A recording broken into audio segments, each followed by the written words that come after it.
Well, good morning. Now, I have a response to a video I just seen. The title of the video was Tisk Tis Tayal.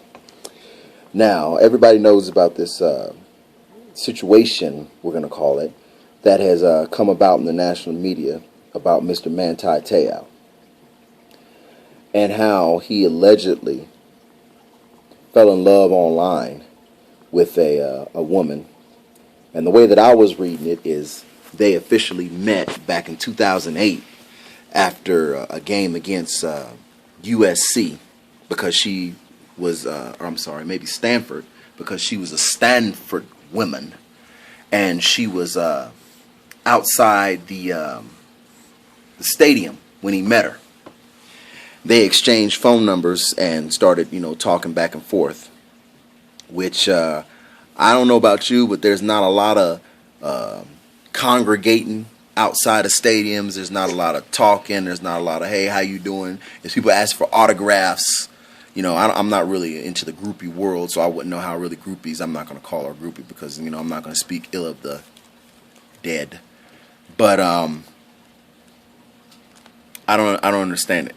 My kids, they watch Catfish.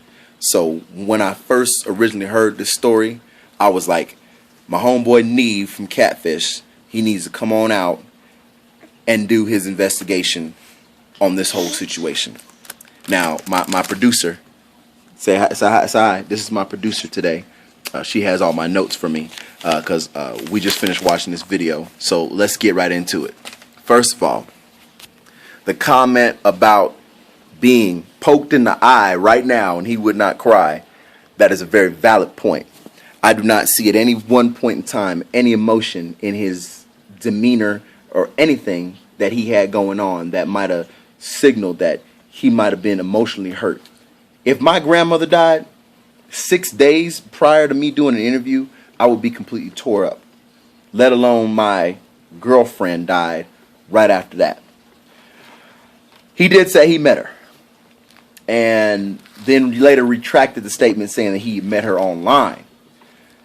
So I'm going to have to say met is met is met is met. He met her online. He met her cyberspace wise. They might have met in a chat room or whatever. So I give him that. I think it was fake. I'm sorry. I think that his team, whoever he is associated with told him, look, you need to have some kind of story to boost ratings. Scam Newton had a story to boost ratings. My dad was pendling out to other schools about me having money or him getting money for me to play. Where did it end him up? In the conversation for Heisman, won a Heisman, won a national title, story of the year. Now, I'm sorry. I just think that it's terrible. It is just as bad as you saying it's performance enhancing. It's HGH because he got a result out of it. He got national awards left and right. He got notoriety up and down the page. I think it's terrible. I think it's terrible because you don't see that kind of crap in college football. Yeah, you do every now and then, but nothing to this magnitude, nothing to this amount of BS. I'm sorry, I just can't. It's straight BS. And he should be ashamed of himself. His team should be ashamed of himself for that inauguration speech that was written for him. If you got caught up, you got caught up. But like my homeboy Shoestrang said, if I'm wrong, I will immediately delete this video. But as I see it right now at 9:46 a.m. Mountain Time, you part of this. You did this. You had something to do with this. Those awards you have hanging on the wall, fraudulent.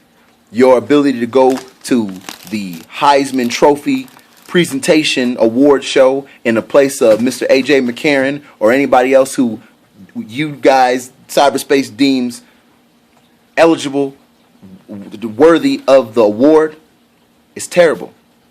You got to do better. This is Notre Dame. This is supposed to be the old high and mighty Notre Dame football. Stuff don't happen like that up there. It might happen in Miami. It might happen in Ohio State. It might happen in Penn State. Sorry, Penn State. I want to bring that up. Is it too soon? Too soon. This doesn't happen in Notre Dame. You should be ashamed of yourself, Mr. Manti Te'o. Shoestrings, great video. Wish you would have showed the shirt a little bit more, as I am. It's been a long week for me. Been sheltered. You know, that's all I'm going to say about that.